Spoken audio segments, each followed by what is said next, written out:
তোমাদের কাছে এটুকুই জানাচ্ছি, যারা দীক্ষা নিয়েছ এবং সবাই সাথে একত্রিত হয়ে এক আত্মা হয়ে কাজ করবে।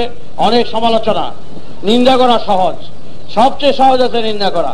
বহু নিন্দা জীবনে নিয়েছি, বহু অপবাদ জীবনে নিয়েছি, বহু প্রশংসাও নিয়েছি। সুতরাং ওই ভিতরে যে কান দিলে আমাদের চলবে না। মৃত্যু যখন আছে, আর কত বছর বাঁচব? এই নিন্দা অপমান এই নিয়ে আমাদের পাশাপাশি করলে চলবে না। আমরা এগিয়ে যাওয়ার পথিক, আমরা এগিয়ে যাব। তোমরা বাল বাচ্চা যারা আছো তারা সেইভাবেই থাকবে। সমাজের সব দিক বিবেচনা করে তোমরা চলবে। এই দানব গোষ্ঠী, অসুর গোষ্ঠী, শোষক গোষ্ঠীকে যেইভাবেই হোক সমাজ থেকে বিতাড়িত করাই হচ্ছে আজকের ধর্ম। তোমাদের ধর্ম, গর্বই তোমাদের ধর্ম।